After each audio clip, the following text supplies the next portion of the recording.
They called him the Ice King of Wall Street. Victor Harrington, age 55, net worth over $30 billion, was the kind of man who made headlines not only for his wealth but for the way he wielded it like a weapon. He didn't smile for cameras. He didn't shake hands unless he had to. His words were short, sharp, and carried the weight of someone who was used to being obeyed. If you asked the average American about Victor, you'd hear two extremes. Some admired him, saying he was living proof of the American dream, starting from a small real estate deal in Texas and building it into an empire of skyscrapers, energy firms, and tech investments. But most would shake their heads, calling him ruthless, arrogant, untouchable. To the public, Victor Harrington was more machine than man. And Victor liked it that way. To him, life was a game measured in dollars, and he was always the one holding the winning hand. Empathy? Weakness? Charity? A tax write-off? Friends? Only useful if they could open doors. He lived in a penthouse towering above Manhattan, floor-to-ceiling glass walls looking out at a city that seemed to bend to his will. On that particular Friday morning, Victor was seated in his office on the 82nd floor, staring at the skyline as his assistant rattled off his schedule. Another meeting with foreign investors. Another lawsuit to crush. Another gala to attend. It was the same rhythm he had lived for decades. He interrupted her with a wave of his hand. "Book the jet," he said. "I'll be in Alaska tonight." "Alaska, sir?" the assistant asked, startled. "Yes," Victor replied, adjusting his cufflinks. "There's a mining deal I want to secure personally. Billions are at stake. I don't trust anyone else to negotiate it." That was Victor. When the stakes were high, he stepped in himself, not because he enjoyed it, but because he couldn't bear the idea of anyone else controlling the outcome. Hours later, his private Gulfstream jet roared down the runway. Inside, the leather seats gleamed, the champagne was chilled, and the cabin crew moved with silent efficiency. Victor sat alone with a folder of documents, skimming numbers that most people would need days to understand. To him, they were nothing more than another puzzle to solve before bedtime. But as the jet soared above the clouds, turbulence rattled the cabin. Victor barely glanced up. He was too accustomed to control, too accustomed to believing that nothing, not even nature, could shake his world. He didn't know it yet, but within 24 hours, the man who believed money could buy anything would find himself in a place where money was worth less than ash. Where the sound of wolves in the distance mattered more than the number in his bank account. Where a small child's courage would outweigh a billionaire's fortune. For now, though, Victor was still the Ice King. Still untouchable. Still certain that life bent to his will. And yet, destiny was already setting the stage. Far below, storm clouds were gathering over the Alaskan wilderness. The kind of storm no private jet could ignore. The kind that cared nothing for wealth, power, or reputation. This is the story of Victor Harrington. A man who believed he owned the world, until the world stripped everything away. The world saw Victor Harrington as untouchable. But step inside his life and you'd find something different. Something colder than the name Ice King ever suggested. Victor's penthouse sat atop one of his own towers in Manhattan, $70 million worth of steel, marble, and glass. To the outside eye, it was perfection.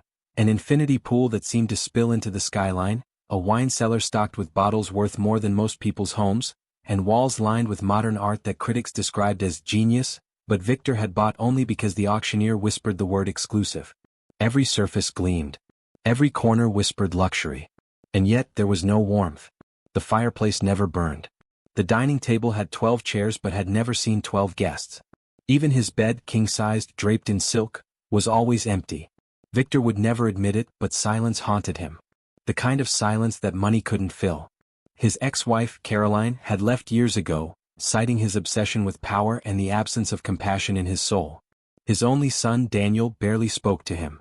At 22, Daniel lived in California, studying environmental science, a field Victor dismissed as a hobby for idealists. Whenever Daniel tried to talk about sustainability or climate change, Victor would wave him off. "Leave saving the world to the nonprofits," he'd say. "Real men build empires." Those words cut deeper than Victor knew. The truth was, Daniel wanted nothing to do with his father's empire. To him, Victor represented everything wrong with the world: greed, corruption, indifference. So he drifted farther and farther away, while Victor buried himself in work, pretending it didn't matter. But it did. On nights when the city was quiet and the champagne glass sat untouched beside him, Victor would scroll through old photos on his phone. Caroline smiling at a summer picnic. Daniel as a child, his arms wrapped around Victor's neck, laughing freely. Back then Victor had believed he could have it all: love, family, and success. But somewhere along the way success devoured everything else. He told himself he didn't care, that emotions were for the weak. But the truth? He missed them. He missed being needed. Still, there was no room for weakness in Victor Harrington's life. The boardroom demanded sharpness, not softness. Investors demanded results, not excuses. Every day he sharpened his edges a little more, until there was nothing left but steel. When he wasn't in his penthouse, he was on the move, flying to Geneva for negotiations, to Dubai for a partnership deal, to Beijing for an energy summit. His jet was more home than his penthouse. He knew the sound of engines better than his son's voice. His calendar was packed for months ahead. Calls, deals, dinners, more deals. His assistants rotated like soldiers on shifts, unable to keep up with his demands. Most people lasted 6 months before they burned out, broken by his pace and his perfectionism. But Victor didn't slow down. He couldn't. Because slowing down meant facing the one thing he feared most: the emptiness behind the empire. And that emptiness showed itself in the strangest ways. In the morning he'd find himself staring too long at the city below, wondering if anyone down there really knew him, or if they only knew the mask. At charity galas he'd give million-dollar checks to applause, then slip out early, unable to stomach the small talk about making a difference. In his rare quiet moments he'd hear Caroline's voice in his head: "One day, Victor, you'll realize money can't save you." But he always shoved those thoughts away. He was Victor Harrington. He didn't need saving. That Friday before boarding the jet to Alaska, Victor attended one last meeting in his glass-walled office. His team presented numbers, charts, graphs, projections. They spoke of billions in profit if the mining deal succeeded. But Daniel's face suddenly flashed in his mind, uninvited, with a frown he knew too well. His son had once told him, "Dad, that mine will destroy entire forests. Do you even care what happens to the people who live there?" Victor had laughed. People adapt. Nature adapts. Money doesn't wait. But now, staring at the numbers, he felt a flicker of unease. Not guilt, he didn't believe in guilt, but unease. What if Daniel was right? What if there were some costs money couldn't erase? He crushed the thought instantly. Weakness. Doubt. That wasn't who he was. "Proceed," he said coldly. "I'll secure the deal myself." And with that, the Ice King turned his back on Manhattan, on his empty penthouse, on his fractured family, and boarded a jet that would soon deliver him into a storm far bigger than anything his money or power could control. A storm that would strip away the armor he had built around himself. A storm that would force Victor Harrington to confront the one truth he had spent his entire life denying: that in the end, it isn't wealth that saves us. It's humanity. Ethan Carter had spent the better part of 2 weeks replaying his encounter with Grace Turner in his head. The way she had spoken with clarity and conviction, the raw determination in her eyes, the authenticity in her story, it had all unsettled him in a way no boardroom debate or hostile takeover ever had. For the first time in decades, a voice outside the circle of billionaires and polished advisors had pierced through the armor he had so carefully built. He could have dismissed it as a fleeting curiosity, a distraction from his empire of steel and silicon. But something deeper gnawed at him.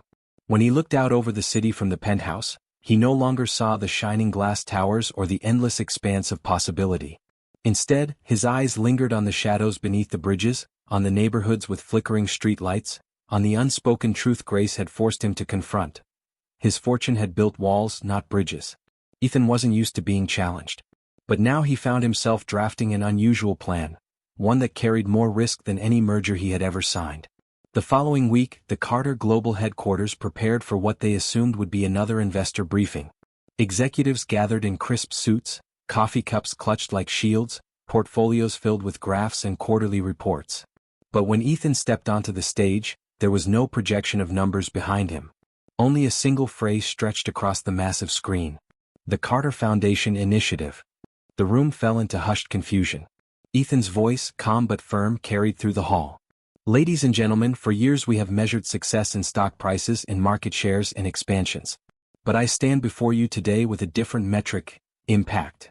Gasps rippled through the audience. Some executives exchanged skeptical glances, others fumbled with their pens, unsure if they were witnessing a new PR stunt or the unraveling of a man who had reigned over them with iron certainty. Ethan continued, "I met someone recently. A young woman who reminded me of something I had long forgotten: why I started all this in the first place. We were not born to build empires of steel while children sleep in cars. We were not meant to hoard when our neighbors go hungry. Today I am announcing a proposal. Half of my personal fortune will be directed toward what I call the Carter Foundation Initiative, a radical project to rebuild communities, provide education, and give a fighting chance to those who were left behind by the very systems that made people like me rich. The silence in the room was deafening. Half his fortune? Billions upon billions? The shock spread like wildfire across social media as news outlets scrambled to push breaking headlines. Carter announces historic philanthropy plan. But not everyone was impressed. Behind the polished glass walls, a storm was already brewing. Investors whispered words like madness, betrayal, and liability. Some accused him of losing touch with reality. Others speculated this was nothing more than a desperate ploy to fix his public image. Later that evening, Grace watched the announcement on her cracked laptop in her tiny apartment. At first she thought she was hallucinating. This couldn't be real. The man she had lashed out at, the billionaire she had accused of turning his back on the city, was pledging to pour unimaginable wealth into the very causes she fought for every day. Her phone buzzed. It was an email. From Ethan Carter. Subject, let's build something together. Her hands trembled as she opened it. His message was brief. Grace, I don't want to build this initiative alone. Meet me tomorrow. No. Carter Tower. The next day, Grace stood once again in the marble lobby of the tower she had once cursed under her breath. But this time she wasn't escorted out by security. Instead, she was led up to the top floor, where the entire skyline spread before her like a kingdom waiting to be rewritten. Ethan stood by the window, his suit immaculate as always, but his demeanor softer, less impenetrable. He turned to her with something that almost looked like humility. Grace, he began, you were right. I've built walls when I should have built bridges. But I don't know this world the way you do. I need someone who's lived it, who's fought in the trenches. I need you. Grace blinked, caught between disbelief and suspicion. You want me? In your boardroom? Do you even know what you're asking? I know exactly what I'm asking, Ethan said quietly. I'm asking for a partner, not in profit but in purpose. For a long moment, Grace stared at him. She thought about the shelters, the protests, the long nights of begging city officials to listen. She thought about the endless rejections, the feeling of fighting a battle with no weapons. And now here was Ethan Carter, offering her a seat at the table, the kind of power she had never even imagined touching. Her instincts screamed not to trust him. But another voice whispered, what if this is real? What if this is the moment everything changes? Grace crossed her arms, eyes locked on him. Fine, she said at last. But understand this, I'm not here to polish your image, Mr. Carter. If I do this, we do it my way. Raw. Honest. No cover-ups. No excuses. Ethan's lips curved into the faintest smile. Then we have a deal. And with that, the most unlikely alliance of the century was born. A billionaire and an activist bound not by power or wealth, but by the possibility of redemption. The announcement of the Carter Foundation initiative had barely settled into the headlines when the storm hit. At first, the media couldn't get enough of it. Talk shows buzzed with debates, hashtags trended on social platforms, and reporters dissected every sentence of Ethan Carter's speech. But by the third day the honeymoon ended. Wall Street reacted with fury. Shares of Carter Global began to slide, investors unloading stock as though philanthropy were a contagious disease. Financial analysts labeled Ethan's decision reckless, calling it a dangerous precedent for any corporate titan to openly funnel such vast resources into unproven social experiments. By the end of the week, the slide had turned into a plunge. Carter Global's market value dropped by billions. Angry phone calls poured in from board members and shareholders, demanding explanations. In a tense boardroom meeting, Ethan sat at the head of the table, calm but unflinching as the storm unfolded around him. You're killing this company, roared Lawrence Drake, the CFO, his face flushed with indignation. We've spent decades building shareholder trust, and in one speech you've flushed it down the drain. Half your fortune, Ethan? Have you lost your mind? Another executive slammed her notebook shut. Do you realize the legal exposure this creates? Do you realize the lawsuits we're opening ourselves to? You've tied the company's reputation to a woman who's been arrested at protests. The mention of Grace's name silenced the room. All eyes turned toward her at the far end of the table. Grace had been sitting stiffly, uncomfortable in the luxury leather chair, her thrift store blouse standing out among designer suits. She felt the weight of their disdain pressing down on her. Maybe I don't wear Prada, she said, her voice steady, but I've seen things you all choose to ignore. Kids growing up in shelters. Families rationing food because their jobs don't pay enough to survive. You talk about legal exposure. What about moral exposure? What about the exposure of pretending your profits exist in a vacuum while the rest of the city crumbles?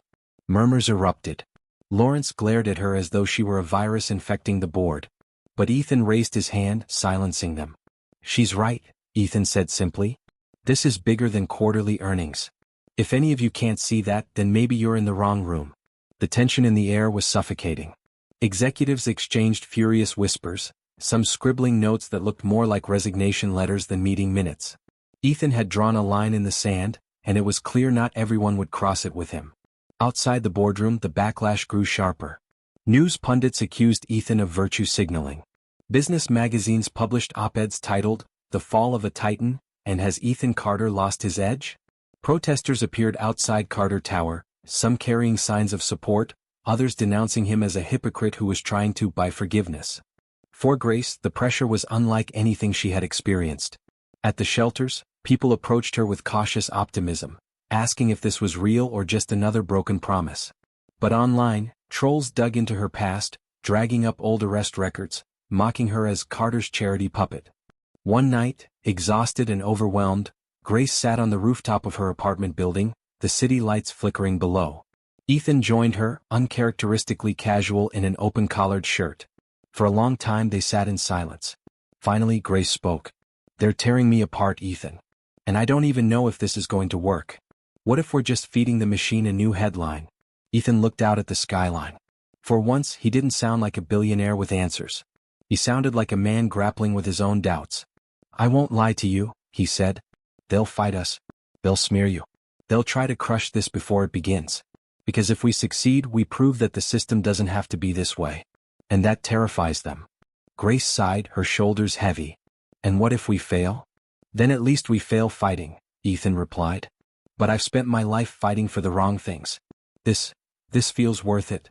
For the first time, Grace saw not the billionaire titan, but the weary man beneath, the one who had built an empire yet somehow lost his soul along the way. The next morning, a headline struck harder than any stock market dip. Carter Foundation faces congressional scrutiny. Lawmakers were calling for hearings, questioning whether Ethan's pledge was a form of tax evasion or an attempt to manipulate politics. Rivals in the business world fueled the fire, lobbying to strip Carter Global of government contracts. It was official. The resistance had gone from whispers in boardrooms to open war. Grace stood beside Ethan as he read the morning paper. She braced herself, expecting him to back down, to compromise. But instead he set the paper aside, his jaw clenched with resolve. "They want a fight," he said. "Then we'll give them one." Grace felt the spark ignite in her chest, equal parts fear and exhilaration. For better or worse, they were in it together now, not just against skeptical investors or hostile executives, but against an entire system built to resist change. And in that moment she realized something terrifying and beautiful. If they won, nothing would ever be the same again. The weeks that followed felt like walking a tightrope over an abyss. Ethan Carter and Grace Turner were tethered together by a vision that seemed noble on paper but precarious in reality. Every move was scrutinized, every word dissected, every handshake photographed and spun into narratives they could neither control nor predict. In the midst of chaos, the Carter Foundation initiative took its first real steps. Offices were established in neglected neighborhoods, not in glass towers. Job fairs were organized. Microgrants were distributed to small business owners struggling to stay afloat. For the first time in decades, Ethan's empire wasn't expanding outward. It was reaching downward into places it had ignored. But cracks were forming in the alliance. One Monday morning, Grace arrived at Carter Tower with a folder full of proposals from community organizers. She marched into Ethan's office, determined to make him listen. "These are people who know their neighborhoods inside out," she said, slapping the folder on his desk. "They're not polished consultants, but they understand what's broken better than anyone you'll hire. We need to fund them." Ethan leaned back, scanning the papers. "Grace, I respect your passion, but we can't throw money at every idea that crosses our desk. There has to be a strategy." Grace bristled. "Strategy? You mean bureaucracy? You brought me here because I know what it's like out there. And out there, people don't have time for strategy, they need help now." The tension was thick. Ethan, used to being the unchallenged authority, found himself cornered by a woman who didn't care about his title or his billions. Grace, used to fighting against the wealthy, struggled to trust that this man wouldn't twist her ideals into another marketing ploy. "Listen," Ethan said finally, his tone softening, "I'm not dismissing these people. But if we burn through resources without a plan, we'll collapse before we start. I need you to meet me halfway." Grace crossed her arms. Halfway feels like compromise. And compromise is what keeps people poor. The words cut deep, and for a moment, silence stretched between them like a chasm. That afternoon, Grace stormed out of the building, frustration boiling over. She found herself wandering into one of the neighborhoods she had fought for, an area Ethan's initiative had just begun to touch. She passed by a new community kitchen funded by the foundation. Children were lining up for warm meals, their laughter carrying through the air. Parents who had been skeptical at first now chatted in cautious hope, wondering if this time change might stick. Grace stood there, conflicted. She wanted to believe in Ethan's vision. She wanted to believe she wasn't selling out by standing beside him. But the question gnawed at her. Could a billionaire ever truly understand the people he claimed to save? Meanwhile, Ethan sat alone in his office, staring out at the skyline. He wasn't used to feeling this kind of doubt. Deals were simple: numbers, contracts, outcomes. But Grace had cracked open something far more volatile: the human element. He remembered her words: "Compromise keeps people poor." He hated to admit it, but she was right. For years he had compromised, telling himself incremental change was enough. But Grace was fire, and fire didn't compromise. For the first time in his life, Ethan questioned not his opponents but himself. The fragile alliance was tested further when they faced their first public appearance together. A town hall had been scheduled in one of the hardest-hit communities, and the gymnasium was packed with residents, reporters, and skeptics. Ethan opened with polished remarks, carefully crafted statements about infrastructure, investment, and sustainable development. His words were met with polite but tepid applause. Then Grace stepped forward. She abandoned the script entirely. "You've heard promises before," she told the crowd.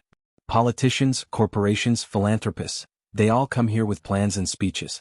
But I grew up in a place just like this. I know what it's like when rent eats half your paycheck. I know what it's like when schools don't have books, when hospitals close their doors. I'm not here to promise perfection. I'm here to fight with you. And if this man," she gestured toward Ethan, "ever forgets that, I'll be the first to call him out." The room erupted in cheers.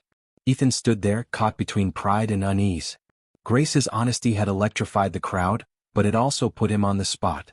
She hadn't positioned him as a savior, but as a partner on probation. Later, as they left the gym, Ethan muttered, "You certainly know how to throw me under the bus." Grace smirked. "No, I put you on the ground, where the people are. That's where this fight belongs." Ethan couldn't help but chuckle, despite himself. She infuriated him, challenged him, stripped away his polished veneer, but she also made the movement real. That night, headlines captured the unlikely duo: Carter and Turner ignite hope in local community. But behind the smiles and sound bites, both knew the truth: their alliance was as fragile as glass. Grace feared betrayal. Ethan feared chaos. And both feared that the dream they had dared to build might collapse under the weight of their differences. But as the city buzzed with renewed energy, one thing was clear: together, however uneasy, they were shifting the ground beneath everyone's feet. The morning after the town hall, the city seemed to hum with a new energy. Word of Grace's speech had spread through social media like wildfire.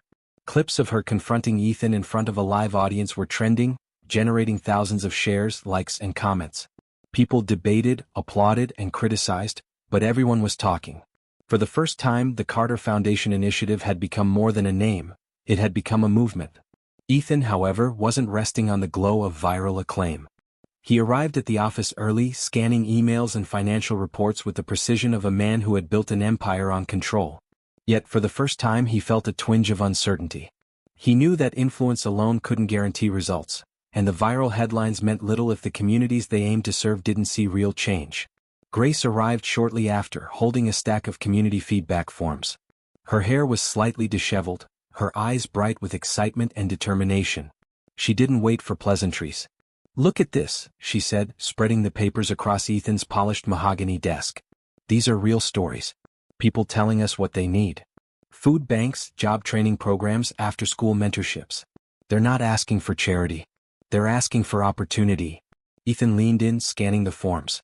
Each story was a window into hardship: families struggling with eviction notices, young adults navigating dead-end jobs, seniors abandoned by underfunded social services. Numbers and data points could never capture this raw human struggle, but here it was in black and white. "I see it," Ethan said quietly, almost to himself. "And I want to help.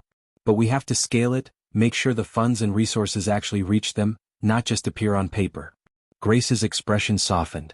"That's exactly why we need both of us. You have the resources and the influence. I have the connections and the people's trust. But we need more than just funds, we need local leaders on the ground to guide us." Ethan nodded, realizing the truth in her words. He had always relied on his own judgment, assuming that his experience and wealth could solve anything. Grace had shown him that leadership was about listening, not dictating. Over the next few days, they began implementing a pilot program in one of the most neglected neighborhoods. They started small, repurposing an abandoned warehouse into a community center. Volunteers, many of them residents, helped paint walls, build bookshelves, and set up classrooms. Local chefs offered free cooking lessons, retired nurses organized health workshops, and young entrepreneurs volunteered to mentor teenagers. Ethan spent hours there, unaccustomed to the physical work, yet strangely fulfilled. He helped lift boxes, set up chairs, and even served meals alongside Grace. People began to recognize him, some hesitantly at first, others with cautious smiles. He could feel the slow thawing of skepticism. Grace observed quietly, stepping in to introduce him to residents, explaining his role not as a savior but as a partner willing to invest in their vision. She caught glimpses of him that few had seen before, a man humbled by the reality he had long ignored, motivated not by profit or prestige, but by genuine desire to make a difference. Yet change was never linear. A new challenge arose when the local council proposed a rezoning plan that threatened to displace dozens of families in the neighborhood. Wealthy developers had their eyes on the area, and despite the initiative's growing influence, they were vastly outnumbered politically. Grace's anger flared. "They're going to wipe out everything we've started. Families we've already helped will be pushed out." Ethan placed a calming hand on her shoulder. "We can't just yell at them. We need to fight smart. Let's gather the stories, document the impact, and show them what they'd be destroying."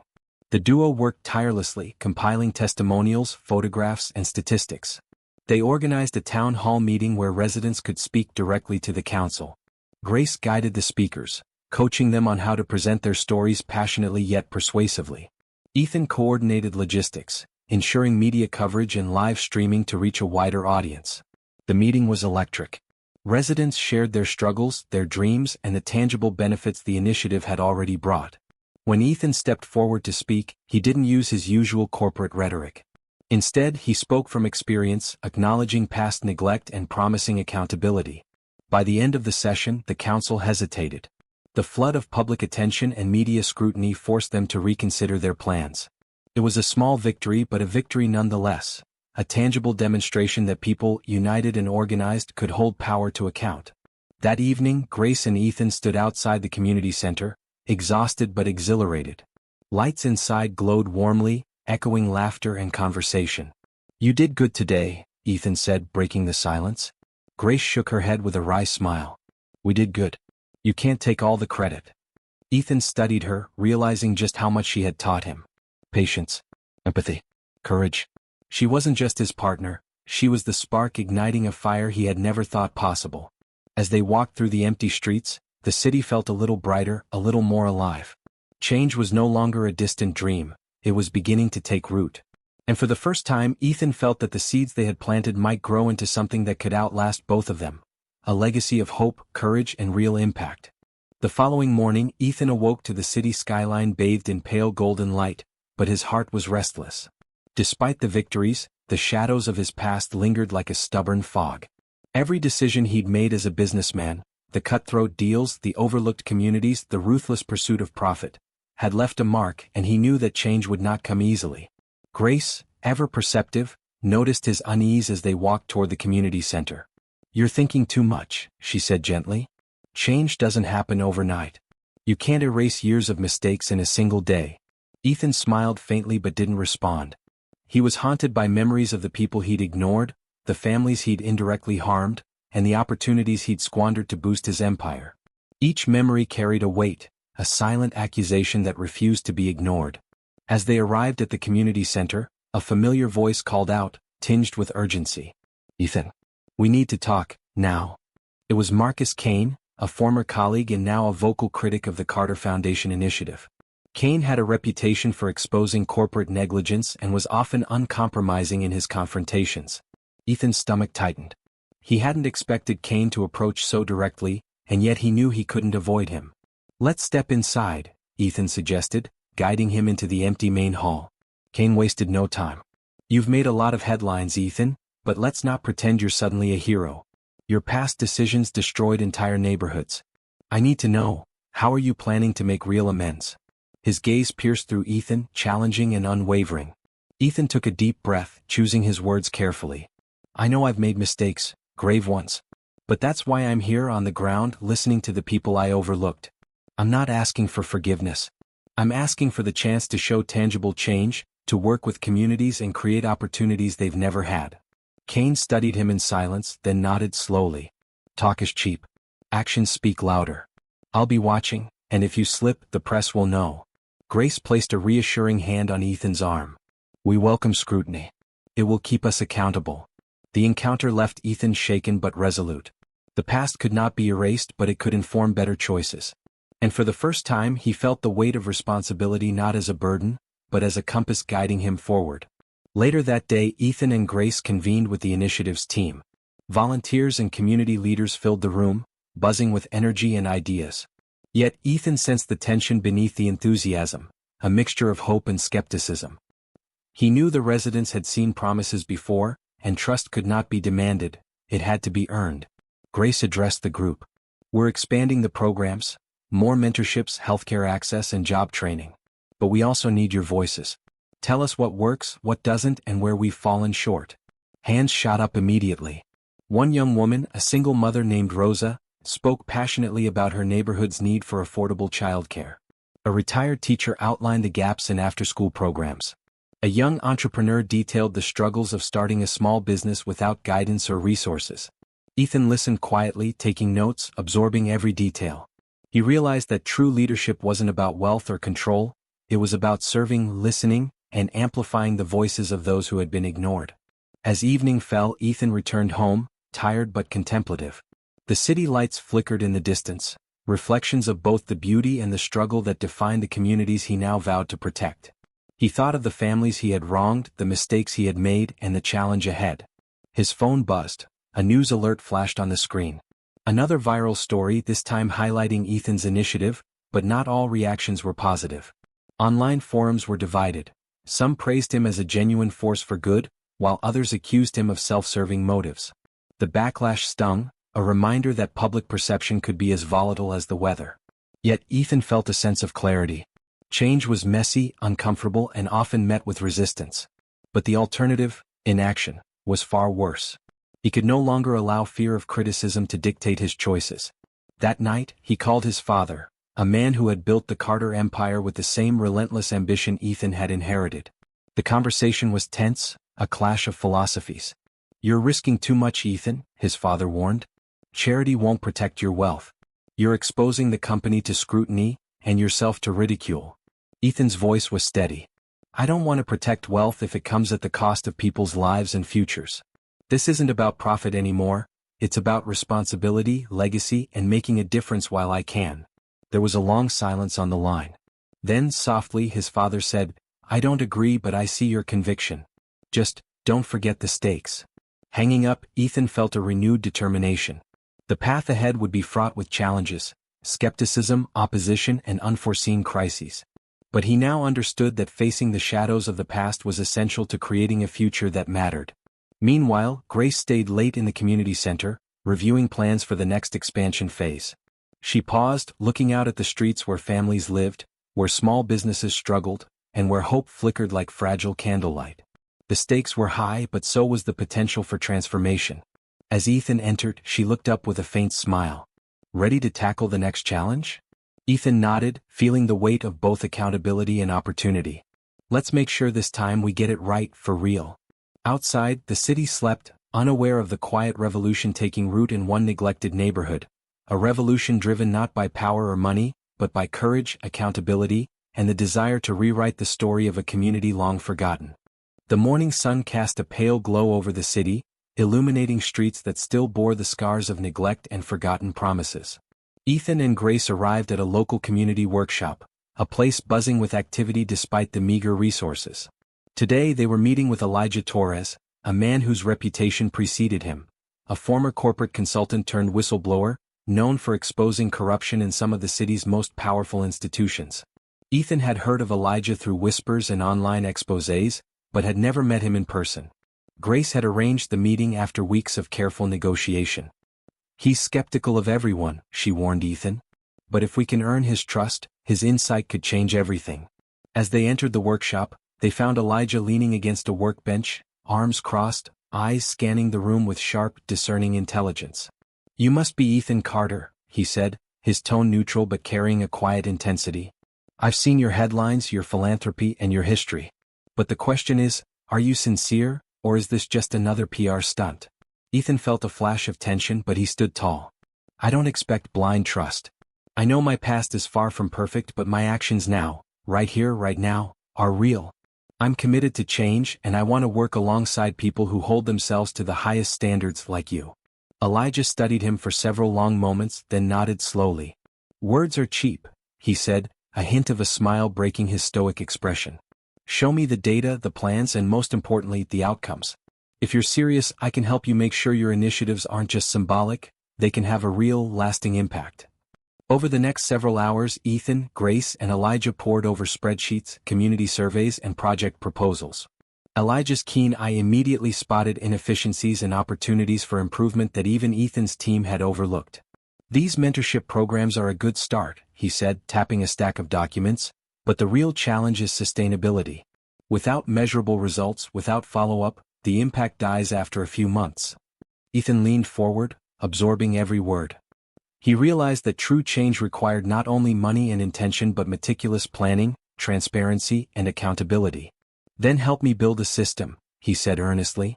"I want to prove that it's possible to invest in people and communities in a way that lasts." Elijah's nod was approving, and for the first time, Ethan felt a sense of genuine partnership, not a fleeting alliance, but a shared mission with someone who understood the stakes and shared his vision. As the day unfolded, they visited neighborhoods, meeting residents who had seen promises come and go. Skepticism hung in the air like thick fog, but Ethan and Elijah listened patiently, asking questions, noting concerns, and documenting every detail. A young man named Jamal spoke of the lack of apprenticeship opportunities and the difficulty of entering the workforce without connections. A small business owner named Linda explained how high rent and bureaucratic red tape had forced her family cafe to the brink of closure. With every story, Ethan felt a growing urgency. These weren't statistics or headlines, they were real lives, real struggles that demanded real solutions. He realized that his wealth, while significant, was meaningless unless it was wielded with accountability and purpose. As night fell, the three of them gathered back at the community workshop. Elijah, exhausted but energized, outlined a bold plan. "We start by creating a mentorship program with measurable outcomes, tied to local businesses. Then we establish a micro-grant system for families and entrepreneurs, with transparency and accountability built in. Finally, we document and publish everything, successes, failures, and lessons learned. This is how you prove sincerity, Ethan. This is how you change perception and reality simultaneously." Ethan nodded, feeling a surge of determination. "We'll start immediately. No delays. No excuses. This is bigger than headlines, it's about giving people the tools to reclaim their lives." Grace smiled, a glimmer of hope shining in her eyes. "We have the expertise, the resources, and now an ally who knows how to turn intentions into impact. We can make this work." Meanwhile, in a sleek office downtown, Ethan's rivals watched the media coverage of his initiatives with keen interest. Whispers of skepticism were exchanged over encrypted calls. "He's trying to rehabilitate his image," one executive scoffed. "But he's making mistakes. He doesn't understand the community he's trying to influence." Yet Ethan's growing alliance with Elijah, and the meticulous approach they were taking, made the efforts harder to dismiss. Real outcomes were harder to manipulate, harder to undermine, and the impact was beginning to ripple through the city, attracting attention from journalists, local leaders, and even national media. Back in the community workshop, Ethan stayed late, walking through the halls lined with notes, maps, and photographs of residents he had met. Each story reinforced the responsibility he carried and the stakes of failure. But tonight, for the first time, he didn't feel alone. Elijah had become a trusted advisor, and Grace's unwavering belief fueled his courage. Outside, the city hummed quietly under the stars, unaware that a small revolution was underway, not of political power, not of corporate domination, but of accountability, hope, and deliberate, compassionate action. Ethan understood that the real challenge was not just implementing programs but earning trust, sustaining change, and proving that a wealthy man could genuinely serve the people he had once overlooked. And as he looked at the handwritten notes pinned to the workshop walls, he whispered softly to himself, "This is just the beginning. We can do this and we will." Ethan awoke the next morning to the hum of the city, the sunlight streaming through the tall windows of his downtown apartment. Yet the calm was deceptive. While he and his team were making progress on their community initiatives, he sensed that not everyone was content with his newfound dedication to transparency and impact. His phone buzzed with an encrypted message, "We're watching you. One misstep and it all ends. CM." Ethan frowned, the initials chilling him.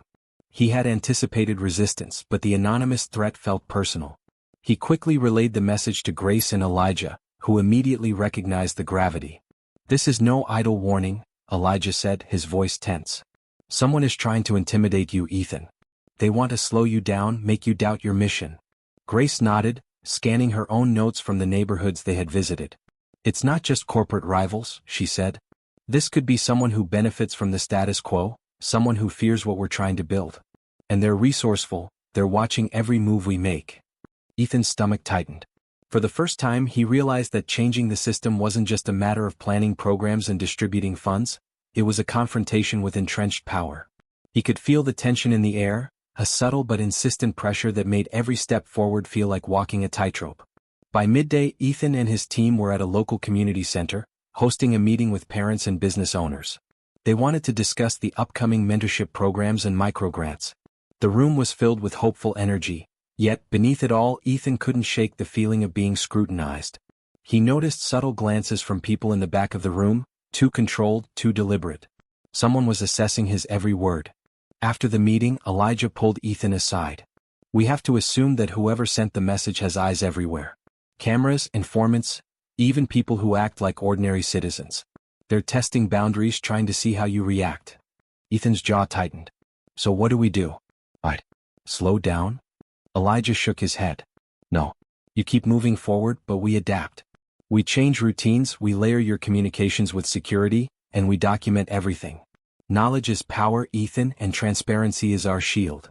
As the week progressed, small signs of interference became apparent. A local contractor, previously supportive, suddenly demanded inflated prices. A journalist who had agreed to cover Ethan's community initiatives suddenly went silent. Even some residents seemed reluctant to engage, hinting at rumors that Ethan's efforts were a facade. It was subtle sabotage, designed to undermine confidence and slow progress. Yet, instead of faltering, Ethan found determination. "If they want to fight fire with fear, we'll fight fire with results," he told Grace and Elijah during a late-night strategy session. "We cannot let intimidation dictate our actions. People's lives are at stake. If we hesitate, we fail them." Elijah nodded, impressed by Ethan's resolve. "You're right. But we must be smart. Let's map every interaction, every meeting. Identify risks before they manifest. That's how we stay ahead." One evening, as Ethan was leaving the community workshop, he noticed a sleek black SUV parked across the street. Two men sat inside, quietly observing. His instincts screamed danger. Grace noticed them too, her eyes narrowing. "They've stepped up from indirect threats to surveillance," she said quietly. "This is more serious than we realized." Ethan felt a surge of urgency. He realized the battle wasn't only about programs and impact, it was about safety, strategy, and outmaneuvering people who would stop at nothing to protect their power. He remembered the words of one community elder, "Change is never convenient. Those in control will resist until it hurts." The following day, a mysterious package arrived at his office. Inside were photographs of recent community meetings, close-ups of Ethan, Grace, and Elijah taken without their knowledge. The images were accompanied by a note, "Stop or face consequences. You are not untouchable." Ethan's hands tightened around the envelope. Grace placed a comforting hand on his shoulder. "They want fear," she said. "But fear won't work on us. We need to show them, and everyone watching, that we're unshakable." Elijah's expression was steely. "We escalate our security, encrypt communications, rotate schedules.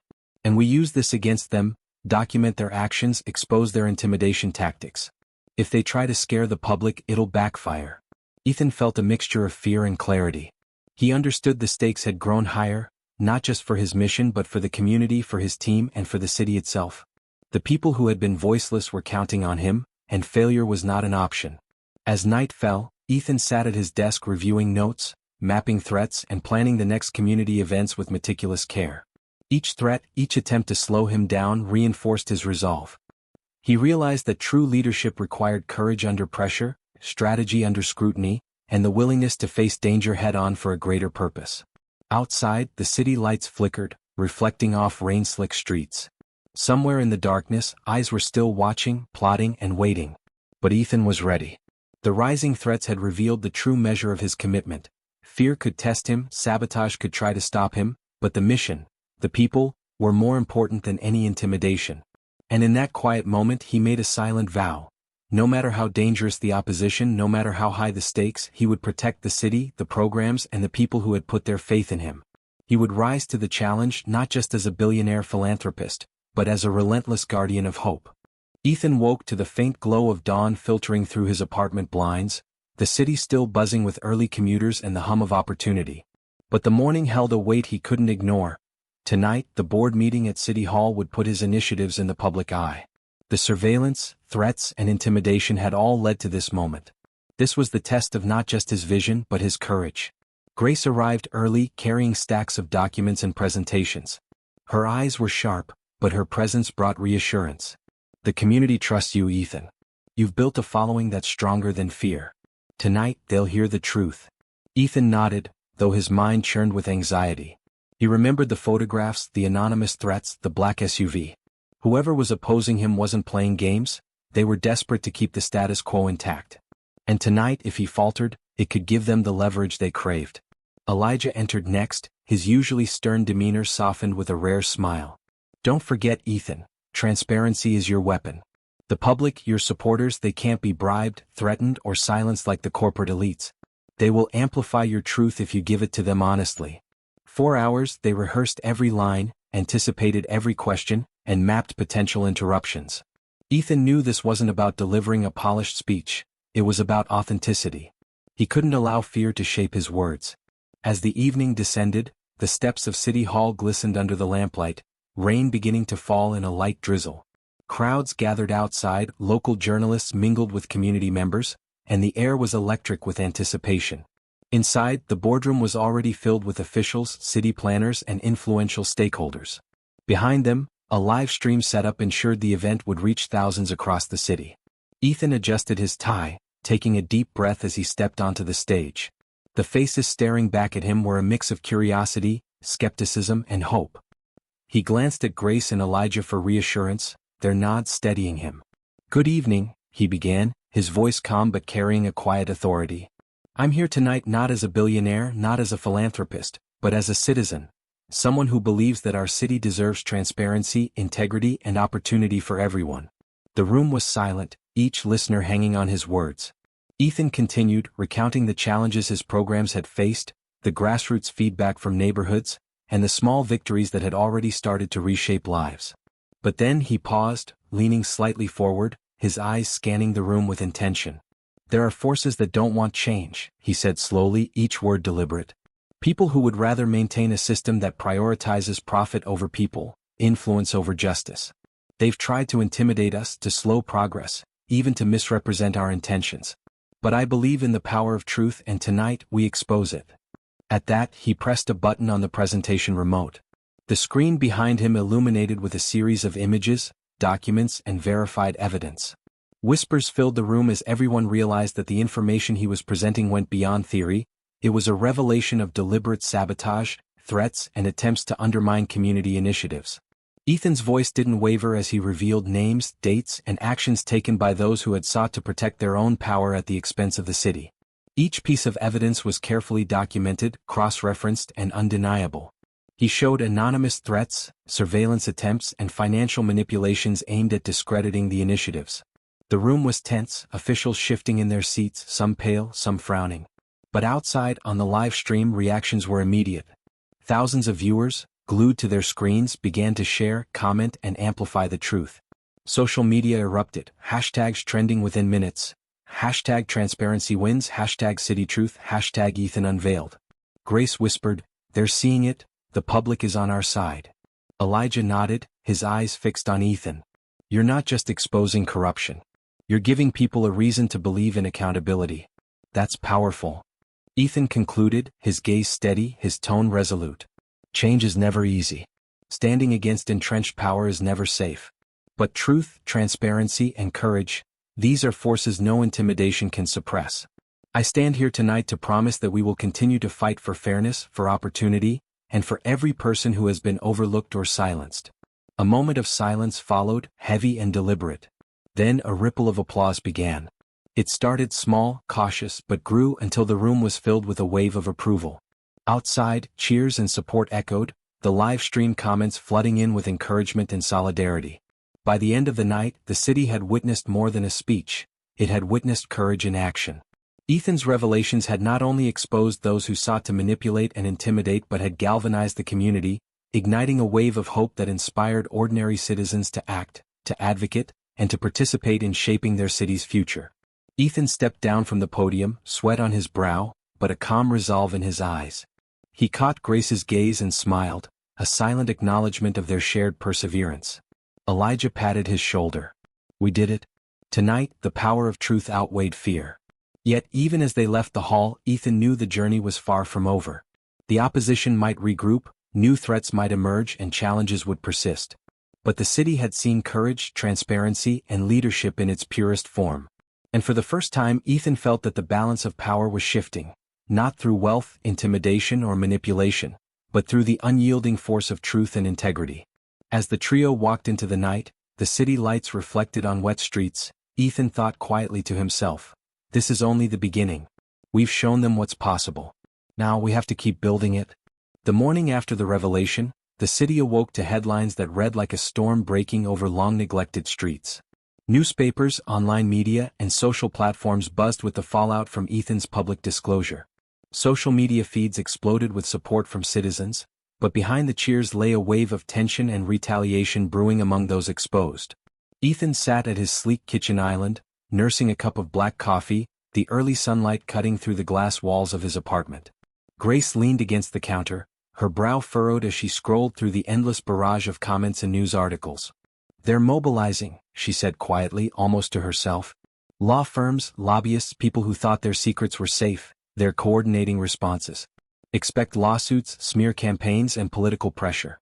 They won't go quietly." Ethan didn't flinch. He had anticipated the backlash, but seeing it take shape so swiftly made the stakes real. "I knew it wouldn't be easy," he said, voice calm but firm. "The truth is powerful, but it also threatens power structures. We need a strategy to stay ahead, not react." By mid-morning the first wave hit. Anonymous op-eds appeared on popular city news websites, questioning Ethan's credibility, painting him as reckless, naive, or self-serving. Influential city council members sent inquiries demanding clarifications, and several high-profile investors expressed concern about his initiatives. The room buzzed with the tense hum of urgency, phones ringing incessantly, emails piling up. Elijah arrived shortly after, carrying a folder heavy with legal briefs and strategic outlines. "I expected this," he said, opening the folder and scanning the documents. "They're testing how far we can be pressured. Lawsuits, political attacks, even personal smear campaigns, they want to intimidate you and everyone associated with your projects. But this is also an opportunity. We can respond in a way that reinforces our credibility rather than weakening it." Grace exhaled sharply. "They're smart, ruthless, and they have resources we don't." "They also underestimate the community," Ethan said. "People are paying attention now. They see who's being targeted. That public trust is our leverage." The team began crafting a multi-pronged approach. First, they prioritized legal safeguards, ensuring every document presented publicly or shared with authorities was fully verifiable and protected against counterclaims. Second, they mobilized community voices, amplifying the stories of ordinary citizens who had witnessed corruption firsthand, creating a groundswell of support that could not be silenced by money or influence. Next, media strategy became critical. Grace reached out to trusted journalists willing to report factually on the unfolding situation, avoiding sensationalism that could undermine credibility. Press conferences, interviews, and live Q&A sessions were scheduled to provide transparency and counter false narratives. Elijah coordinated with cybersecurity experts to protect communications, anticipating digital attacks, leaks, or attempts to intercept information. Meanwhile, Ethan focused on connecting personally with the community, visiting neighborhoods, holding informal town hall meetings, and showing that his initiatives weren't just corporate rhetoric. They were real, tangible projects improving daily lives. As the days unfolded, Ethan's team encountered the expected pushback. Threatening letters, cryptic emails, and veiled legal notices arrived at their offices. Social media bots spread misleading stories attempting to sow doubt. Yet each attack was met with a measured response. Public clarifications, verified evidence, and unwavering transparency. Ethan watched the situation carefully, realizing that strategy now meant patience and persistence. "Our opponents thrive on chaos," he told Grace and Elijah during one late-night session. "We must remain calm, consistent, and factual. Every false narrative they spin is a chance to strengthen our position if we handle it correctly." Amid the tension, small victories began to emerge. Community leaders publicly supported Ethan, validating his initiatives and endorsing transparency. Independent watchdog organizations praised his disclosure, increasing pressure on local authorities to investigate the corruption fully. Even previously skeptical investors began to recognize the long-term value of integrity-driven projects. Yet Ethan knew the battle wasn't over. The backlash was a warning. Powerful adversaries never gave up lightly. Every decision needed foresight, and every action carried consequences. He and his team held nightly strategy sessions, analyzing every move, predicting possible countermoves, and preparing responses that were proactive rather than reactive. In a rare quiet moment, Grace approached Ethan. "Do you ever wonder if it's worth it?" she asked softly, concern etched across her face. "The risks, the threats, the constant pressure?" Ethan looked out at the city skyline, the sun setting in fiery streaks across glass towers. "I do," he admitted. "But if not us, who? If we can't stand up to corruption when the stakes are highest, the city loses, not just projects or money but trust, hope, and justice. That's the cost I refuse to pay." By the end of the week, Ethan's public presence had solidified into a symbol of accountability and resilience. His opponents still plotted, but every attempt to undermine him now became evidence of their desperation, which only strengthened his position. The city's citizens had seen courage in action, and the ripple effect was undeniable. More people began to question authority, demand transparency, and hold leaders accountable. Ethan, Grace, and Elijah had turned a moment of revelation into a movement. The backlash was fierce, but it had backfired, highlighting the strength of integrity over intimidation.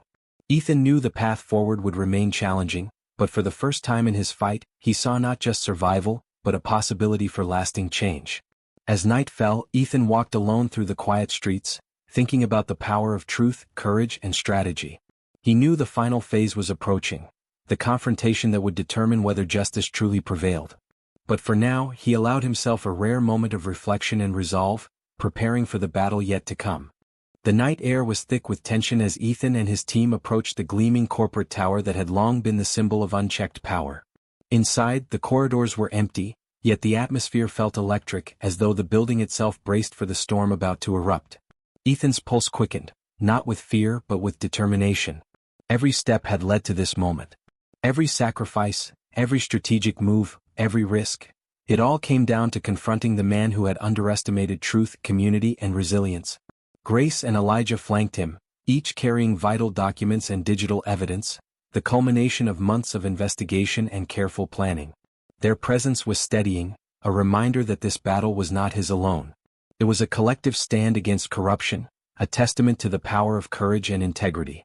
"We need to move quickly," Elijah whispered, scanning the security feeds on his tablet.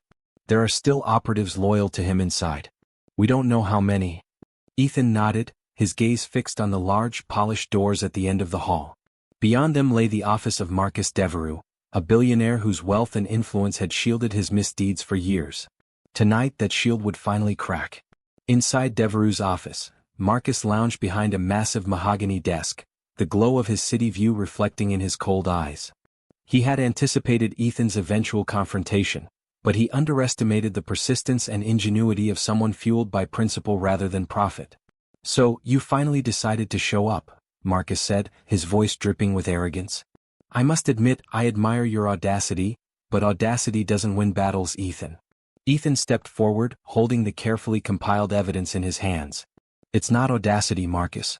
It's accountability. Your games, your manipulations, and your threats, every bit of it is documented. The city knows. The authorities know. And the people who believed in you? They're waking up. Marcus's eyes narrowed, a faint smirk tugging at his lips. And what do you think you'll accomplish by exposing me? You'll make a few headlines, perhaps ruin a few careers. But the system protects men like me. Ethan's voice remained steady, unshaken by the billionaire's intimidation. Not tonight. Tonight, justice doesn't wait for the system to catch up. Tonight, truth speaks for itself. He handed a tablet to Grace, who connected it to the office's main display. Evidence, emails, financial transfers, and recordings filled the screen, each piece meticulously organized, leaving no room for denial. Marcus's confident smirk faltered as the undeniable truth played out before him. The extent of his corruption, the lives he had manipulated, and the consequences of his reckless pursuit of power. Elijah moved forward, his presence firm. Law enforcement is on the way. You can resist, lie, or stall, but it won't change what's coming. It's over. Marcus slammed a hand on the desk, his composure cracking. You think this is enough? You think a few documents and a couple of witnesses will destroy me? Ethan stepped closer, unwavering. I don't think, Marcus. I know. And it's not just the documents.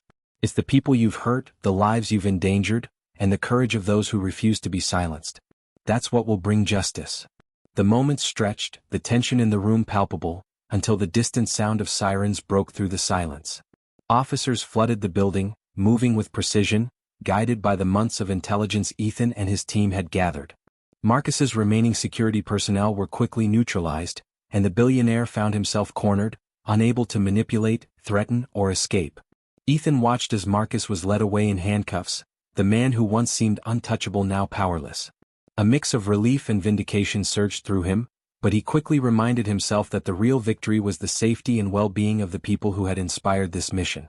Outside, the city lights shimmered against the night sky as news helicopters hovered overhead, capturing the arrest of one of the most notorious figures in recent history. Citizens watched, stunned, inspired, and hopeful. The ripple of Ethan's actions had turned into a wave of accountability, showing that even the most powerful could be held responsible. Back at their headquarters, Ethan, Grace, and Elijah debriefed with the authorities. The documents and evidence were secured, and statements were given, solidifying the legal foundation for charges that would hold. Though exhausted, Ethan felt a profound sense of accomplishment. Grace approached him, her hand brushing his shoulder. "We did it," she said softly. "Not just for you, not just for the evidence, but for everyone who believed in what was right." Ethan nodded, the weight of months of struggle lifting slightly. "We did it because we refused to let fear dictate our actions. Because truth, courage, and community are stronger than any empire built on deceit." In the weeks that followed, the city witnessed a remarkable transformation. Marcus's empire was dismantled, his assets frozen, and his political and corporate influence neutralized. Programs initiated under his guise of philanthropy were restructured under ethical oversight, and communities that had been exploited finally found relief. Ethan, once a solitary figure driven by conviction, became a symbol of what accountability and courage could achieve. He remained humble, focusing on rebuilding trust and supporting initiatives that genuinely benefited society. Grace and Elijah continued as his closest allies, a reminder that every great victory is achieved through collaboration, loyalty, and integrity. On a quiet evening, Ethan walked through a park near the city's river, watching families enjoy the safety and freedom that had once been under threat. Children laughed, vendors sold fresh produce, and the city felt alive in a way it hadn't in years. He thought of all the people who had inspired him, all those who had stood up when it mattered most. And as he looked at the horizon, bathed in the golden glow of sunset, he realized the ultimate truth of their journey.